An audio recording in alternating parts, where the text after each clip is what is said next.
We didn't want DeSantis. We didn't want Haley. We didn't want Christie. We didn't want Ramaswamy. We didn't want DeSantis. We didn't want anybody. We want him. What does that say about the Republican Party? It's not about what it says about the Republican Party. It's about what it says about the Democratic Party. Why? Because in the end, if you think about him being impeached twice, 34 felony counts or 34 felony convictions, and they still elected him president, it's not about him winning. It was an indictment against the Democratic Party and what the Democratic Party was offering the American citizens. We might sit up there and talk about, hey, you should be a party for the working class, which the Democratic Party was once known for. They're not known for that right now. Why? Because their message was catering towards others and towards other issues, and they forgot about the people that brought them there, that elevated the Democratic Party to what it was over these last few decades. Stephen A. Smith was back on The View, and it's like the panel completely forgot what happened the last time he showed up.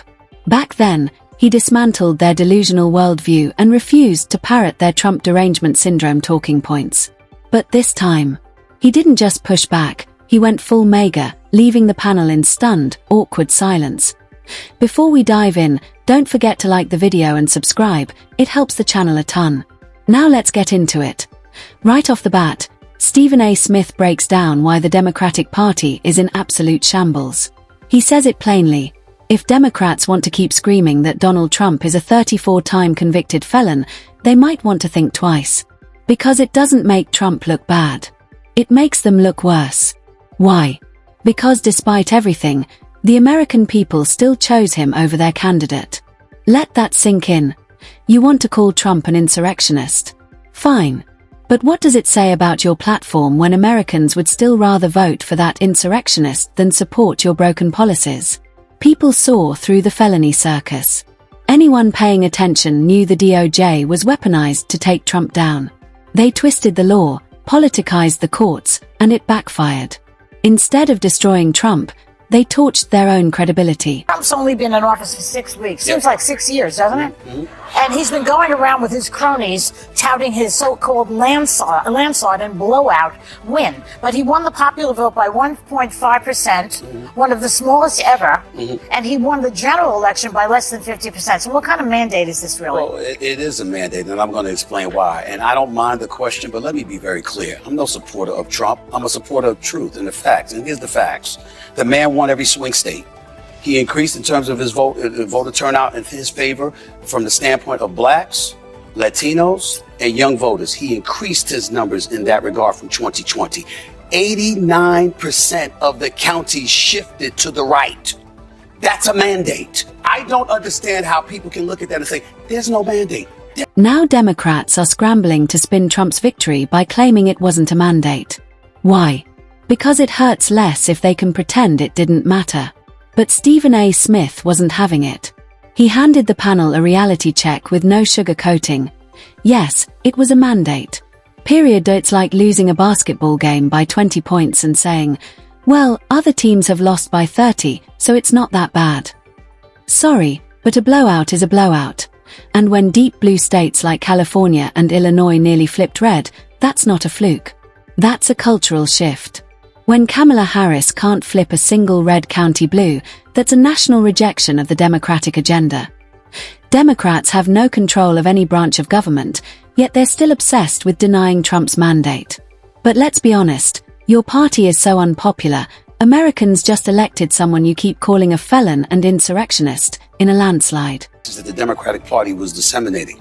I'm challenging you on that. That is not what they were doing. I'm not talking about the intent. We did it. I was here too. I was alive and breathing right here on the air talking to everybody else. The bottom line is this: you're Joe Biden.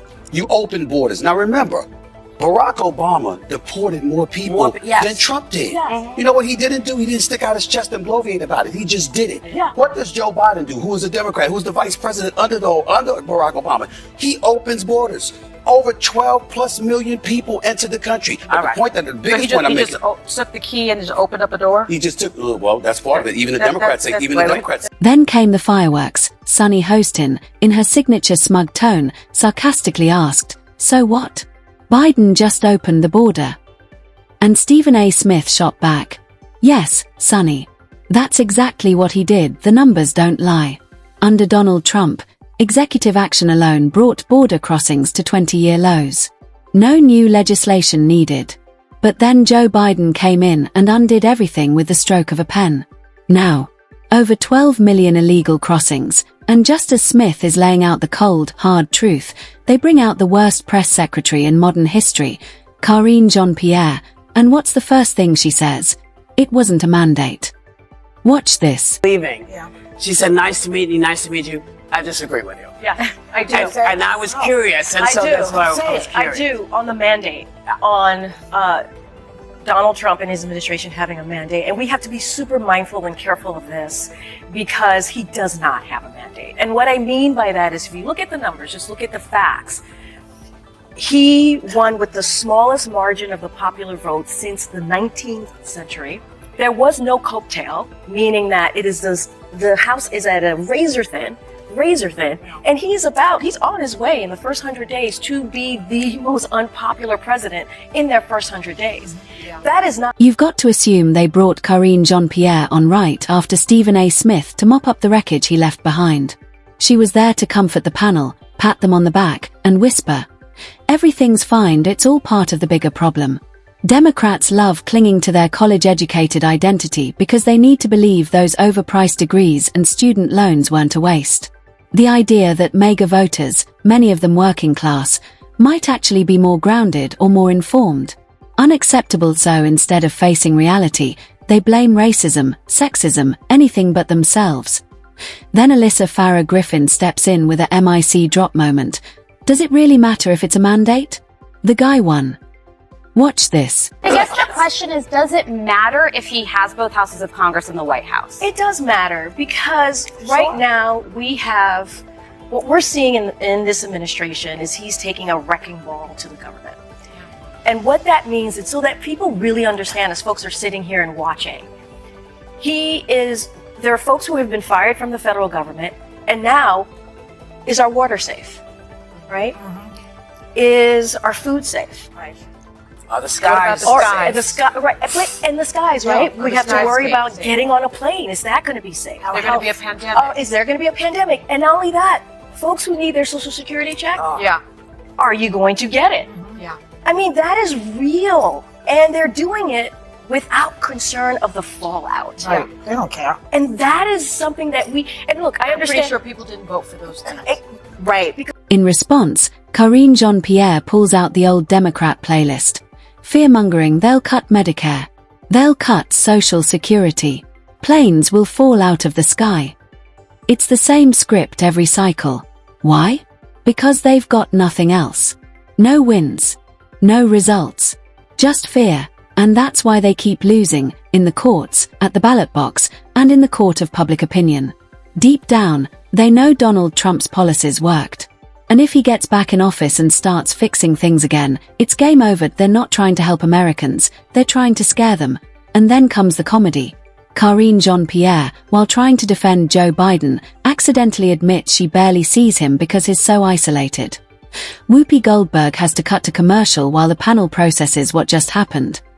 Karine just confirmed the one thing they've been denying for months. It was shocking what I saw. But I can't speculate. Right? I don't know what would have happened. And anybody who says they do, they don't really know. And so I don't want to go to rehash the past. I don't think that's a good idea. Right now, again, 5-alarm fire, we need to move with strategy, with focus, and the Democratic Party needs to actually answer those questions that I put forth. Who are we and what are we fighting and how do we meet for? And how do we meet as the moment? Press secretary, you were also an assistant to the president, so that meant you were able to interact with the campaign off time. Actually, I could not I had a special kind of role as a press secretary. I did not interact with it. So you had no, as a commissioned officer. I could not. So you had no insight into the polling that showed you would have lost every I did not because sales. Well, it does matter though. Okay, here's what's going to happen. Hold on. We're going to take a Karine Jean-Pierre accidentally confirms what the Wall Street Journal already exposed. Joe Biden is so shielded, even his own staff rarely meets with him. Alyssa Farah Griffin pushes back. This kind of matters a little bit. But Whoopi Goldberg jumps in like a goalie blocking a buzzer beater. We're going to commercial. Of course they are. Stephen A. Smith already blew up their entire narrative, and now Karine is handing them self-inflicted wounds. This just proves how desperate the Democrat media machine has become. They're not worried about the border, the economy, or Biden's cognitive fitness. They're terrified of one thing: Donald Trump coming back and showing Americans what real leadership looks like.